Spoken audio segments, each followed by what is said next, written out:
South of Corsica and 500 kilometers west of Italy is a real paradise, the island of Sardinia. A land with a rich history of lost civilizations and pagan legends. Nature, fine food, or an azure blue sea, Sardinia has many attractions to enchant the traveler.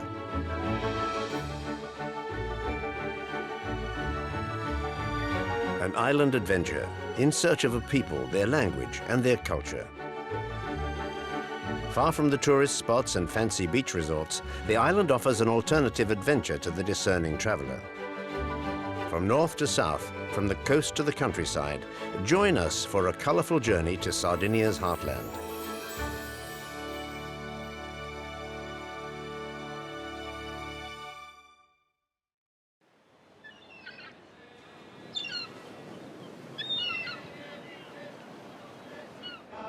On May the 1st every year, Sardinians gather in the center of the island's capital, Cagliari, for the festival of San Efisio.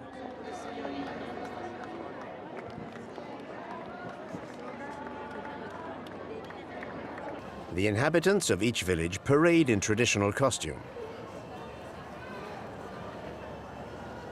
According to legend, San Efisio, a Christian martyred by the Romans, reappeared on May the 1st, 1656, to rid Sardinia of the plague, which had already taken half its population.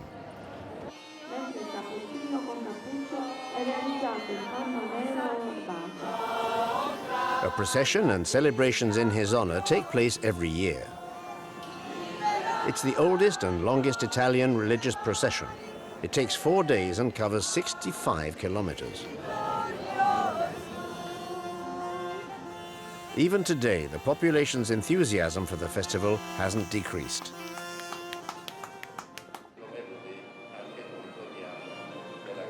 The most devout gather in the church of San Efisio to be amongst the first to touch the float that carries the martyr's statue.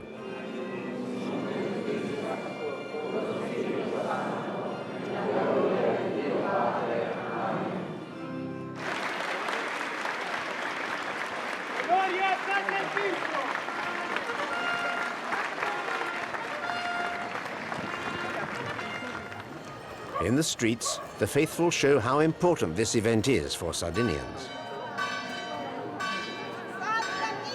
San Efisio is an emotion that repeats and grows with each passing year. The best thing is that it gathers people together, the old and the young. It's glorious, quite wonderful. It's the emotional high spot of the year, as always.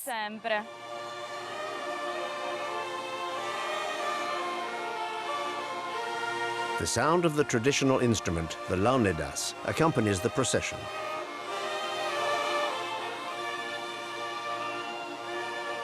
Michele is one of the few young Sardinians that still make them.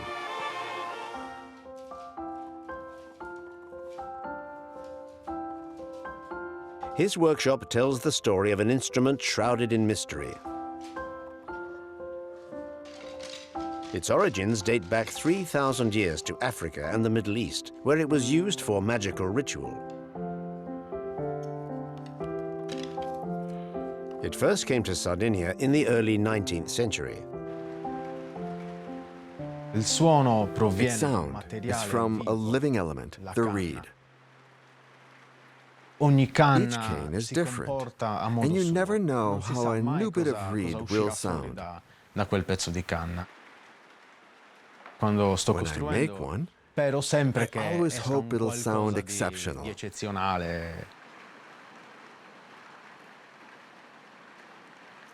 The secret to its haunting sound is this notch, barely 2 centimeters long. The reed vibrates throughout the body. Playing it is almost therapeutic.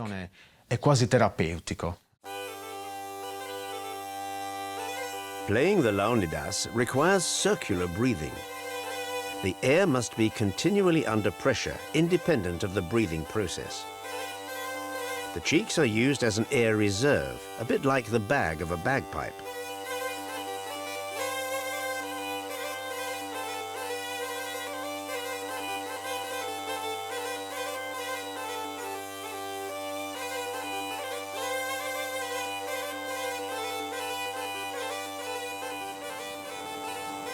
Cagliari shows traces of its past throughout the city. Several civilizations have settled here, from the Roman Empire to the Habsburgs' imperial Spain. There are even signs of settlements dating from the Neolithic period. High in the city is Porta Cristina. It takes its name from Maria Cristina of Naples and Sicily, Queen of Sardinia in the early 19th century. Just behind it is the San Pancrazio Tower, a symbol of the domination of Pisa. As Cagliari's highest tower, it defended the city against numerous attacks by Genoans, Moors, and Arabs. Its doorway is the principal entrance to the fortified part of the Castello district. 500 meters further south, towards the sea, is the Elephant Tower, the other historic entrance to the citadel. It is named after the elephant statue overlooking the doorway.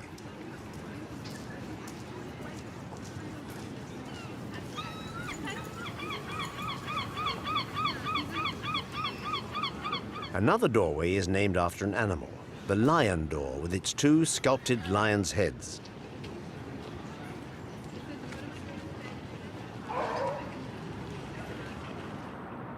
The San Remi Bastion is a 19th century architectural gem that shouldn't be missed.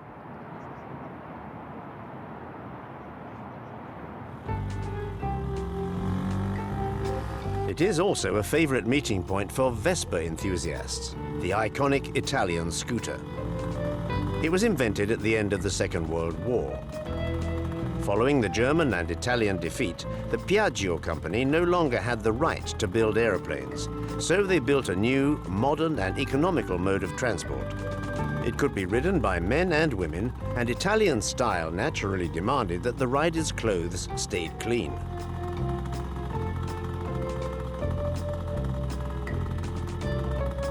The Vespa, meaning wasp in Italian, saw the light of day. Its name was inspired by the buzz of its engine, and it rapidly stung the Italian heart. It became a planetary success in less than 10 years. Factories sprung up throughout Europe, Brazil, and even India. 19 million scooters were sold worldwide. There are more than 50,000 clubs in the world for lovers of the wasp-sized scooter. For Maurizio, chairman of the Cagliari Vespa Club, it's a love story that's lasted for over 40 years. It was love at first sight for me, because of its curved shape, its curved everything, its fairing, its bumpers, its saddle.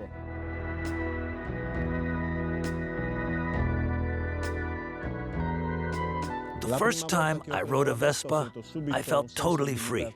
Vespa lovers are ageless. They're perpetual teenagers. I once did 1,000 kilometers in 19 hours. That was my wildest day's ride.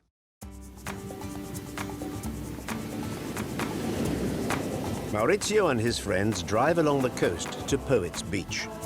It's opposite the Devil's Saddle, a rocky promontory that gained its name from the saddle shape and the accompanying legend of a battle on horseback between angels and the devil. Once beaten, Satan left his saddle on the mountain, and the Gulf of Cagliari became commonly known as the Gulf of Angels. The little group are heading out of town to Punta Trettu, a place unknown to tourists and to most Sardinians. This narrow sandspit is 700 meters long. Edged with pines, it separates the sea from the San Antioco lagoon.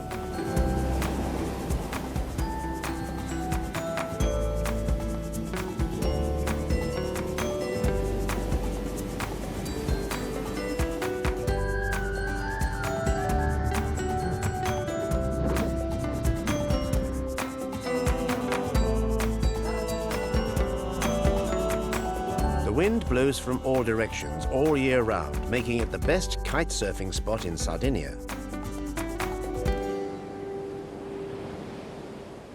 Several kilometers to the west in the Portofino Valley, a southerly wind called Libeccio blows its sea breezes over the Carignan Vineyards. This typically Sardinian grape variety grows on the hillside facing the sea. It has a powerful bouquet of black fruits. Riccardo is a wine expert that looks after the vines of the Sant'Adi cooperative. I'm the son of a vintner, and I grew up in the Carignan vines. It's a family thing. I feel a bit like the head of the family because I'm trying to take us forward, whilst respecting the past, the land, and local traditions.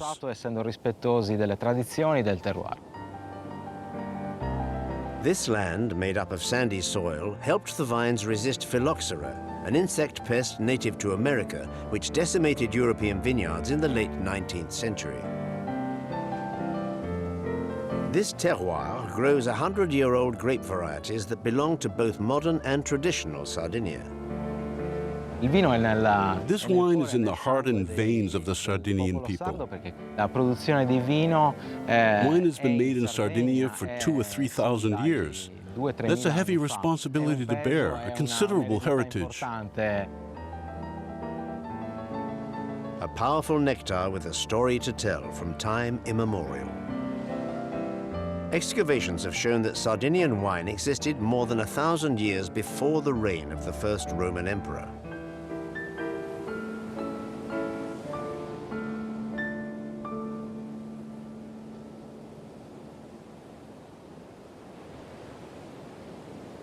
"50 kilometers to the north, near the town of Iglesias, is the starting point of the Santa Barbara Street of Mines trek.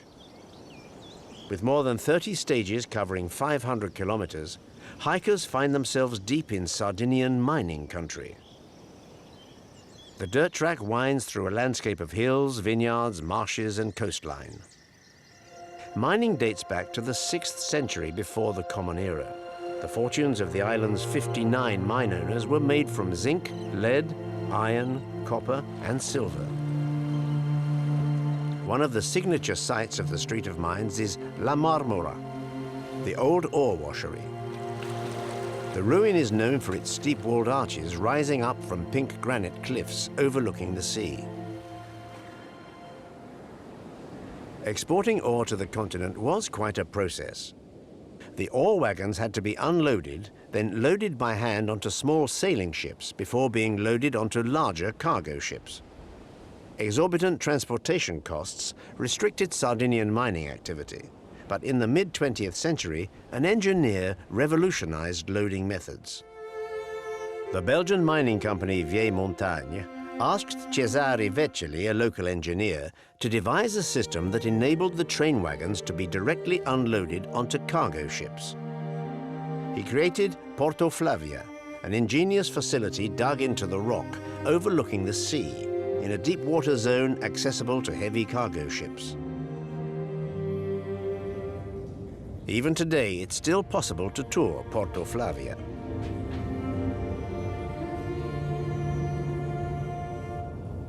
Deep in one of the 600-meter-long galleries, a child's photo draws the visitor's eye. The engineer's daughter, Flavia, gave her name to the seaport suspended between land and sea. We're beneath Porto Flavia. It's not a mine, but a port containing 9 storage reservoirs, 9 enormous pits to stock the ores dug from the surrounding mines. Essentially, galena. Matteo is a tour guide. There's a family of Belgian tourists on his boat. Malvina, her daughter Victoria, and husband John. My grandfather was from this part of Sardinia, so it's fascinating to learn about it. Coming here to discover the port and its history is like a pilgrimage for me. This is the Sugarloaf rock. At 130 meters, it's the highest rock in the Mediterranean.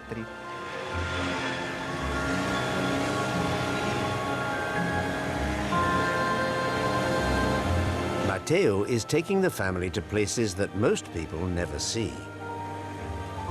It's so much better for Malvina and her family to go alone to see these real Sardinian treasures, rather than with the standard guided tour.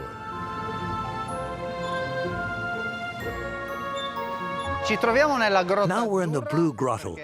named after the color of the water. But if you look over to the exit point, you'll see the edge of the rock. It's shaped like Sardinia. So it's known as the Blue Grotto or the Sardinia Grotto.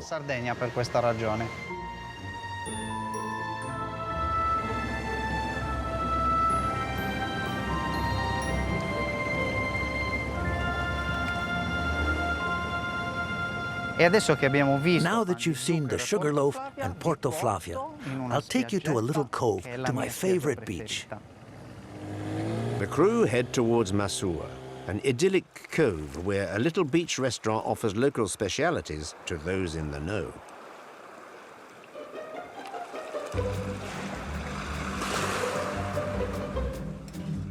In the kitchen, Chef Tamara, originally from Turin in northern Italy, is reinterpreting Sardinian recipes. I chose Sardinia 5 years ago. I fell in love with the place for its cooking and the sea. Today's lunch menu is an island classic, La Fregola, a pearl-shaped pasta. In Piedmont, we mostly work with meat, but it's completely different here. I'm cooking seafood from this fantastic sea. It's my heaven on earth.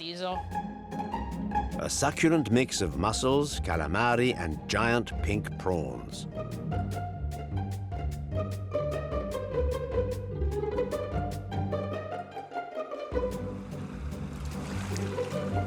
Further north and further inland, numerous little villages have other surprises in store.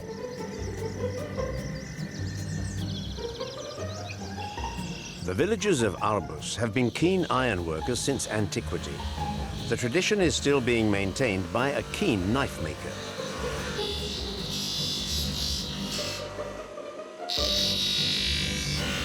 Paolo is a master cutler from father to son.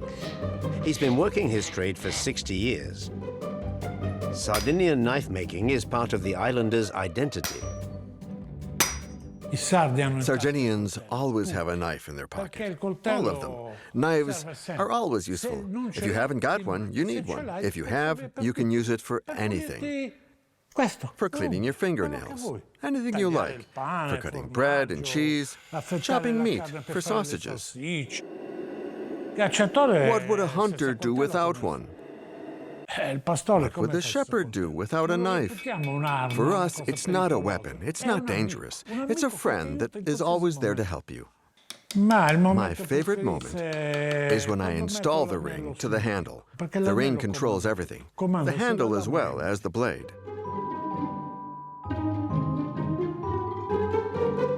When it's finished, you breathe in and say,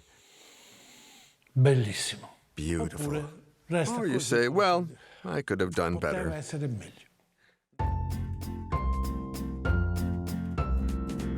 Paolo's true pride and joy is at the entry to his workshop.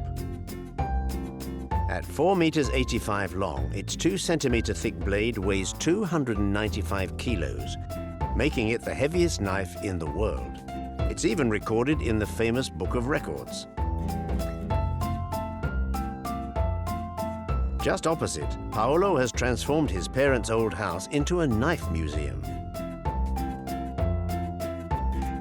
There are traditional swords, still worn ceremonially.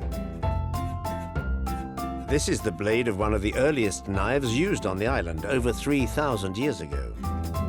There are various other Sardinian models, such as the Guspinesa, with its short blade and curved handle. The museum also houses a wonderful collection of arboresa, a knife that typifies the village of Arbus. It's easily recognizable by its curved blade and bone handle, often engraved with animals. It's a hunter's tool, designed specially for butchering game.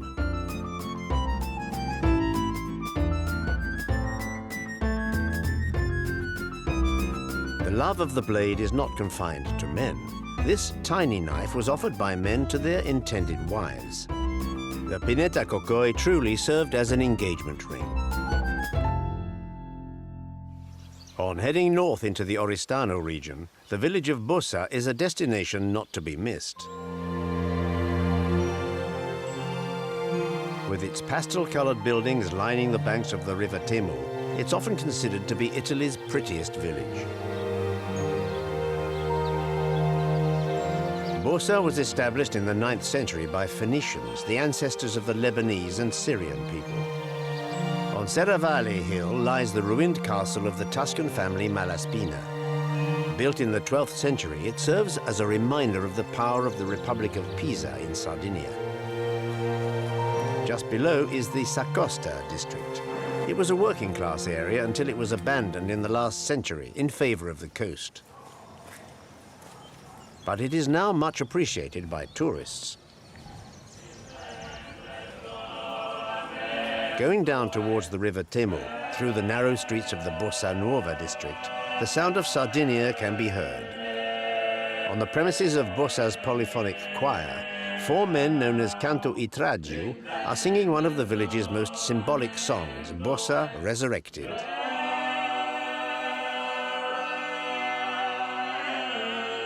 Gigi leads the traditional choir. Anyone can sing. Any villager that wants to sing can come and sing.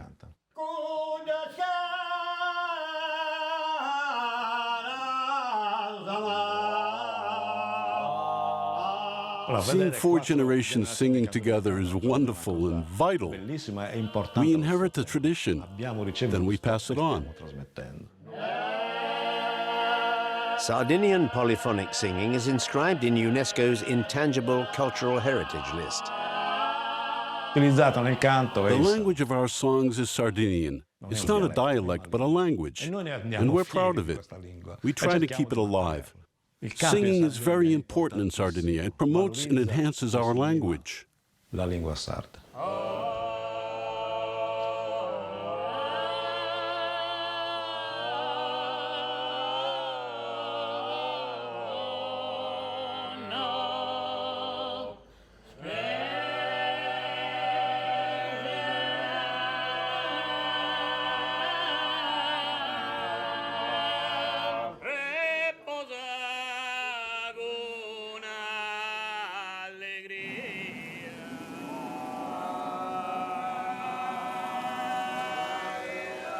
In Sardinia, languages and dialects cohabit with Italian. At less than 50 kilometers from Bursa, Catalan is spoken. Alghero is the only Italian town where Catalan is officially spoken. Known as the Algherese dialect, this cultural remnant dates back to the 14th century, when the region was conquered by the Kingdom of Aragon, which expelled the local population. It's one of the rare Italian towns to have preserved most of its fortifications. On the ramparts, there's a replica of one of the catapults used to defend the town against the Pisans.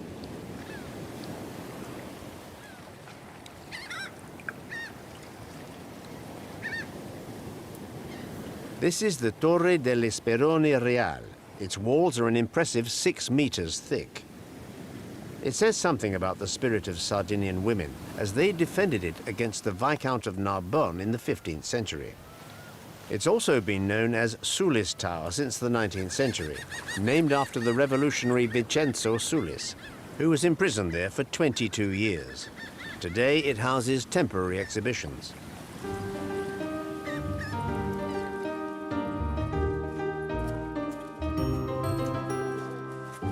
Almost everywhere in the historic centre's shop windows, a bright color draws the eye. The town is nicknamed the City of Red Gold due to an abundant source of red coral along its coastline. This colony-forming marine animal lives principally in the Mediterranean. The ecosystem of the Gulf of Alghero allows it to grow at a rate of up to 8 millimeters a year. It can be found several meters deep, but it mostly thrives at depths of 30 to 400 meters. A unique material, much prized by jewelers for its color and workable nature. Once cut and polished, a second life awaits it beneath the expert eye and hand of the craftsman.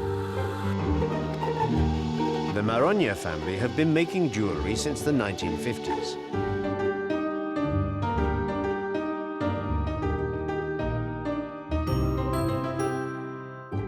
Whether sculpted or made into jewelry, its forms are highly varied.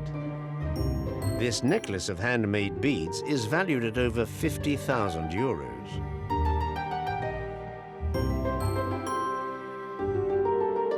Red coral is sometimes used for handles of the pineta kokoi. Some of them could win the title of the smallest Sardinian knife in the world. Despite being fished by traditional methods since antiquity, these colonies of little red animals nearly disappeared in the last century. Advances in deep-sea diving meant deeper and greater access to the coral beds, which led to overfishing and the threat of extinction.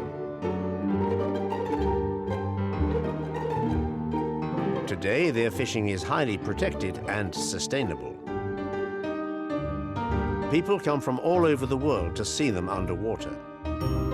Gadot has been an underwater guide and instructor for over 30 years. The sea is his first and foremost passion. My first underwater trip was with my father. I was 7. I felt a deep sense of space and infinity. The valve must stay fully open because at 20 meters down, you use 3 times more air.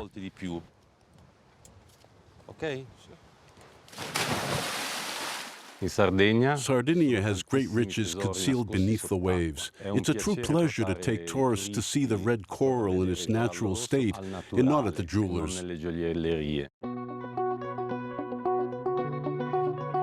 But beauty must be hunted for. The finest specimens are found at a depth of at least 30 meters. They can often only be seen in the dark underwater caves.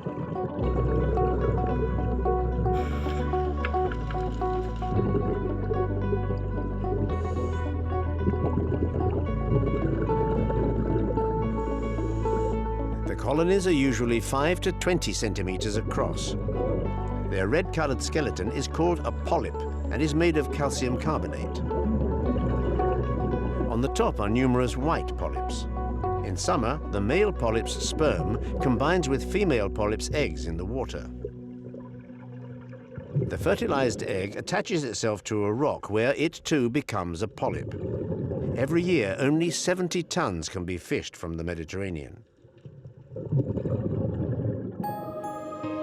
Another rare and protected species thrives in the Sardinian waters, the sea turtle caretta caretta. Also known as the loggerhead turtle, they live for about 60 years, generally in coastal waters at 13 to 28 degrees.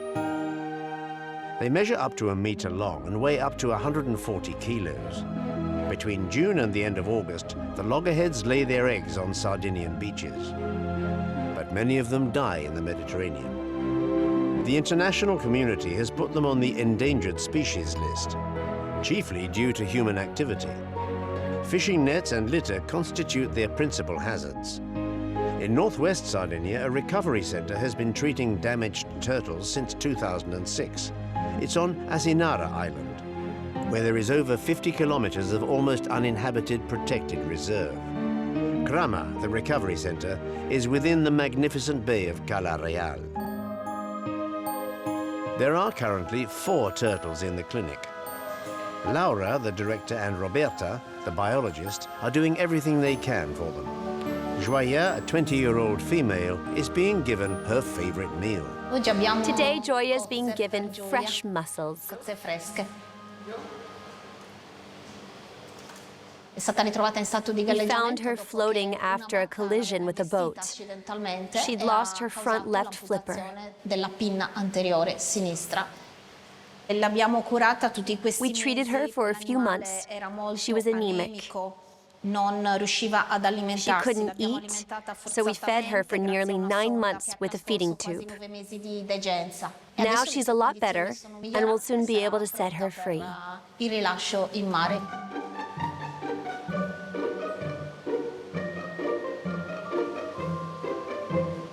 Loggerheads are carnivorous. They eat prawns, fish eggs, jellyfish, octopus, and many other species. But their healthy appetites often make them easy prey to man's negligence. I think Caletto has gained weight since we picked him up. Like any sea turtle that's eaten a lot of plastic, they lose the ability to dive because their intestines swell. If they can't dive to eat, they die of starvation unless they can be found and treated. Well-fed and in a safe space, the turtle has excreted more than 60 grams of plastic in 2 months. Carletto regularly leaves his tank for a routine checkup. Laura and Roberta ensure that he's finished digesting pollutants and has gained enough weight to return to the Mediterranean.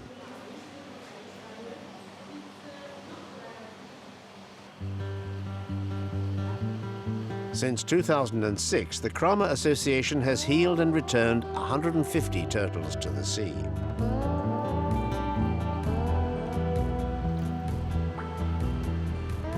It's a costly activity, which is largely funded by tourists paying to visit.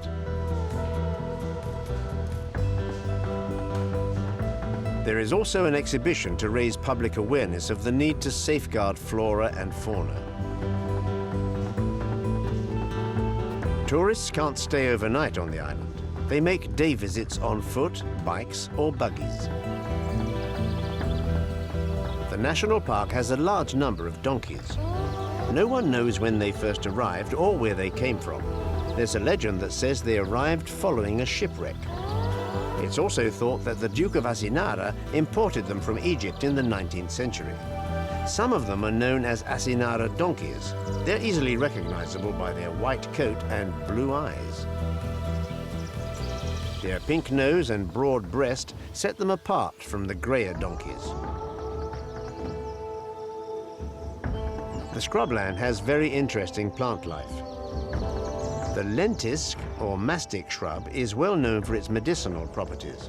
Its essential oil is used to treat acid reflux. Euphorbia dendroides, or tree spurge, is common on the island and is used to treat arthritis or sciatica. It can also clear warts. From spring onwards, the juniper tree offers precious shade to the donkeys. Much used for roof timbers and to make barrels for wine and balsamic vinegar, the juniper is threatened by overexploitation. Now a protected species, it's illegal to fell it in Europe and many other countries. In the scrubland, there's also the Montpellier cistus, a shrub that was named after the French botanists that discovered it in the last century. It's used in cosmetics for its healing and anti-wrinkle qualities. Although the island has been inhabited since the Neolithic, it's managed to avoid urbanization, being mostly settled by fishermen, monks, and shepherds. It also had a penal institution until it closed in 1997. Since it was declared a national park in 2002, Asinara has become an unmissable attraction for tourists visiting Sardinia. Although abundant nature is one of the island's strengths, its historical heritage is no less rich or worthwhile. The remnants of a Bronze Age civilization are scattered across the island. These people built watchtowers called Nuragic, around which their whole society revolved. As such, they're known as the Nuragic civilization. The archaeological site of Foros was once the most important place for metalworking in Sardinia. Their 5,000-year-old smelting furnaces are very recognizable. 2 temples built between 1300 and 1900 years before the Common Era show the site's importance. The first is 17 meters long with 3 adjoining rooms.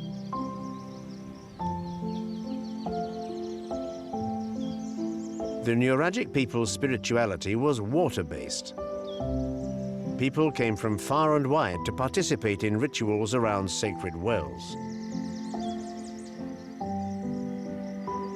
Once a year in December, the low winter sun lights up the doorway alignment as a reminder of winter's presence and the end of the seasonal cycle.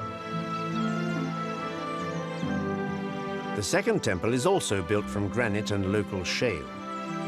It has 3 covered rooms and an exterior courtyard with a stone bench.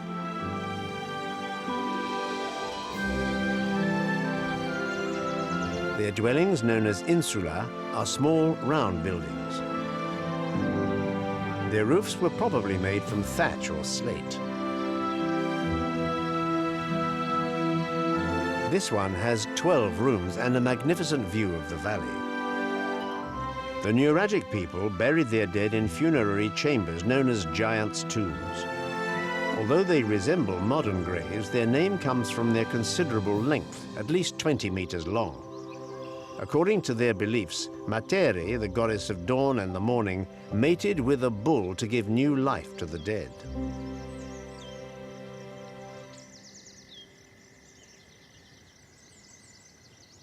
More than 300 giants' tombs have been found in Sardinia. This one is near Orgosolo, a small town famous for its activism. At the end of the 1960s in Barbagia, a particularly enclosed region, this small town became the symbol of Sardinian political resistance. It all began with the appropriation of land by the Italian government for military exercises. Shepherds, villagers and farmers opposed it by occupying the land. Anti-military sentiment is expressed artistically on the walls of Orgosolo, in murals and in graffiti. Following their victory, the walls were covered with communist ideology as represented by its heroes. The class struggle and occupation of factories was promoted. The idea of artistic activism spread rapidly through numerous Sardinian villages, each one rivaling the next in creativity to spread the word. Here they pay tribute to the memory of Judge Falcone, assassinated by the mafia. Over time, the murals have become less political and simply show the daily lives of their inhabitants.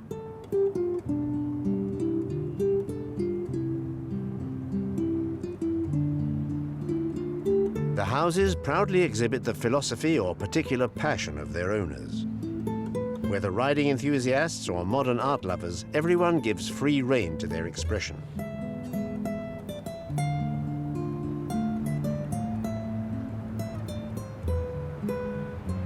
There are over 300 murals here, making Orgosolo an open-air gallery. Varied works of arts abound, such as this Scandinavian-inspired mural.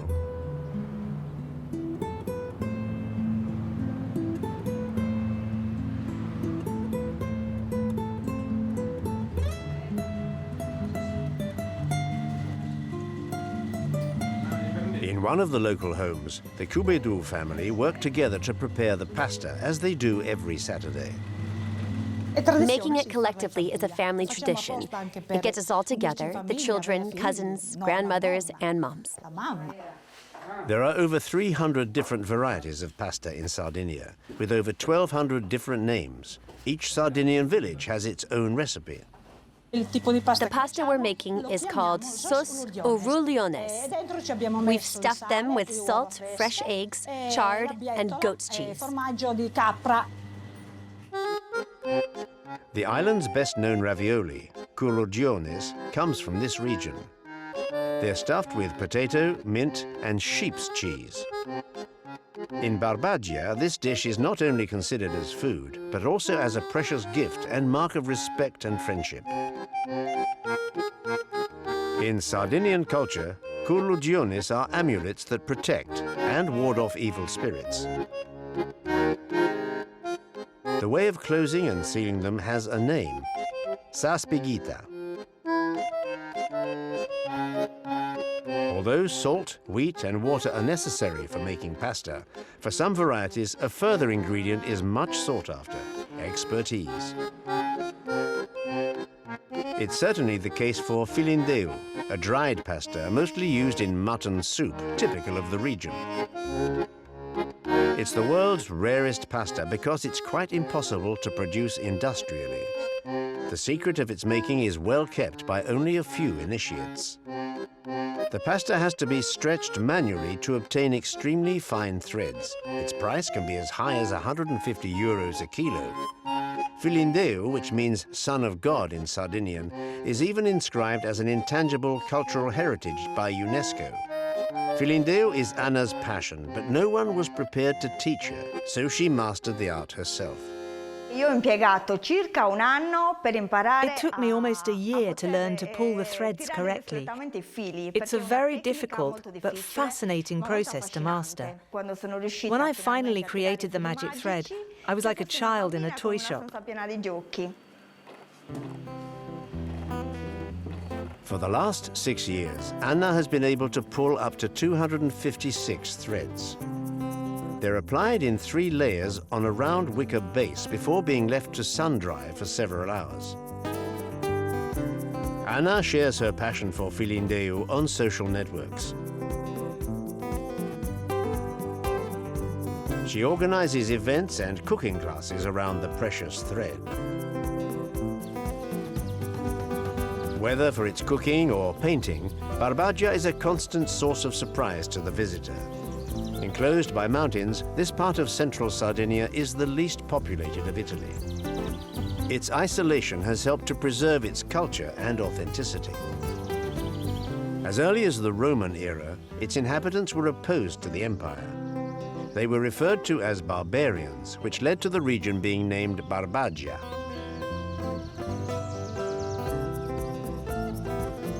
In Mamoiada, a neighboring village to Orgosolo, Francesco and Sergio are in the grounds of the cultural center Pro Loco, rehearsing their role in the Mamutones parade. The procession takes place every January on St. Anthony's Day.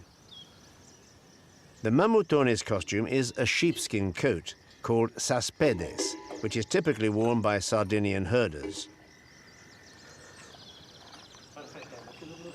A collection of bells weighing 25 kilos called sacariga are attached to the back and the front, and they ring with every jump. A black mask is worn to evoke hardship and arouse a sense of fear. The more neutral white shepherd's mask is worn to express authority. Over the traditional red costume of Isohadores, a coiled rope hangs to symbolize the domination of the man making the beast dance.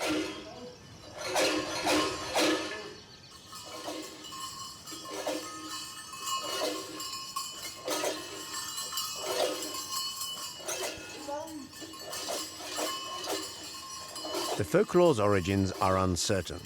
Some think that the masked procession dates back 5,000 years and is an element of the Nuragic people's water cult. Others think that the procession celebrates the 9th century victory of the Barbagian shepherds over the Saracens.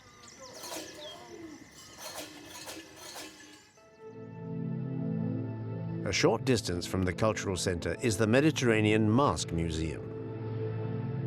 Stepping inside, the many legends surrounding the mask are revealed to the visitor. In Sardinia, most of them symbolize the struggle between animal instinct and human reason.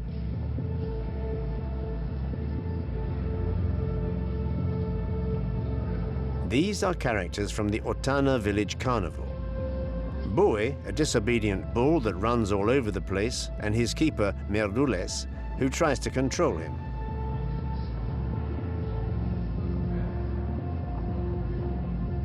In the next room is a particularly terrifying piece of carved wood. It's Krampus, a demon originating from the Friuli Venezia Giulia.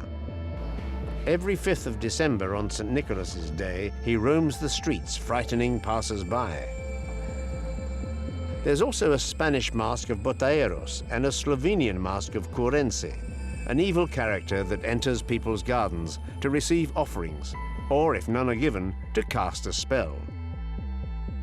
Many masks and costumes play on people's fears, but they're also used as protection, such as this Croatian mask of Zionkari that terrified the invading Turks and Tatars, causing their hasty retreat.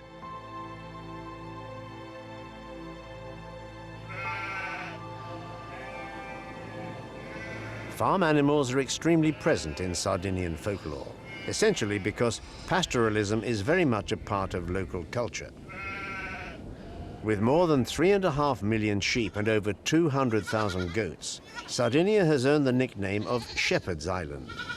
It even has an indigenous breed of goat, the Sarda goat, a hardy and fearless animal that browses areas that are inaccessible to others of its kind.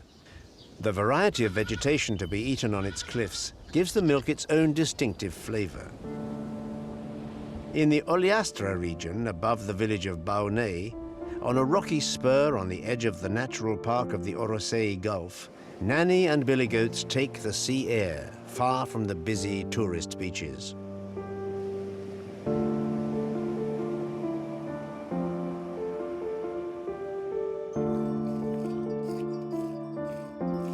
At the end of the last century, the younger generations were no longer attracted to the herders' work. It was too hard and too far from the big, connected towns. But recently, there's been a drift back to the country. David felt the need to return to his village after years of working in town, far from his family.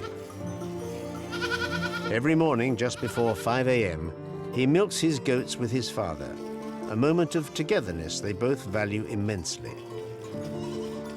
I returned to the countryside because we've always had an agro-pastoral tradition. I had to get back to the simple things in life, what nature has to offer. Once the milking's done, David and his father Gianpietro go straight to work on transforming it into caprino, the local cheese. They use no chemical coagulants here, only natural calves' rennet.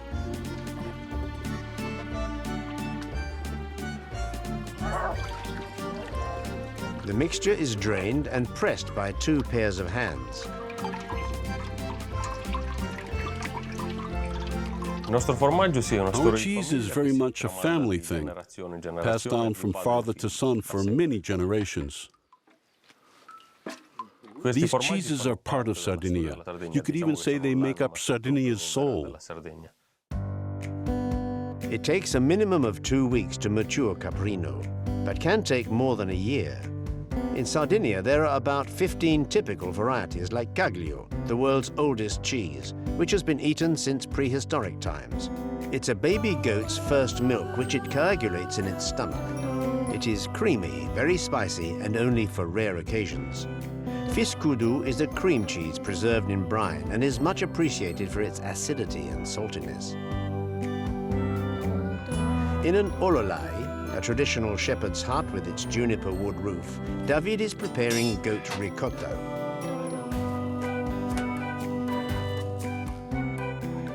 Full of water and low in calories, ricotta is a source of micronutrients, calcium, phosphorus, and vitamin A.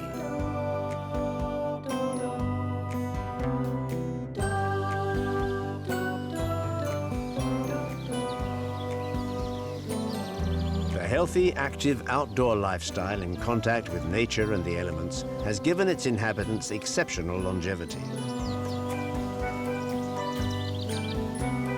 The region has the highest number of centenarians per capita in the world.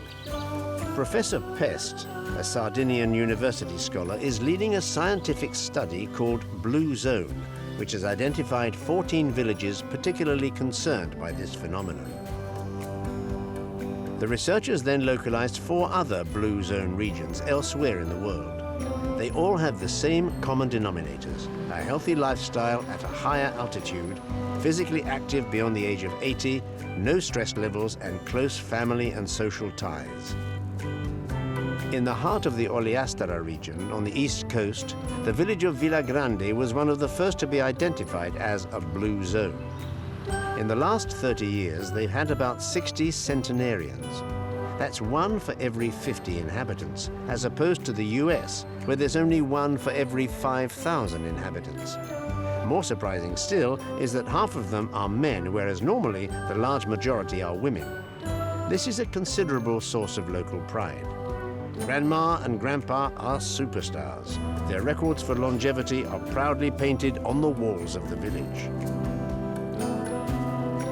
In this 30-meter square maisonette with its upstairs toilet and bedroom lives a youngster of 99 who has every chance of making her way onto the village walls. Gabrielina has seen the arrival of the Vespa, the fridge, the vacuum cleaner, the Football World Cup, and even hamburgers.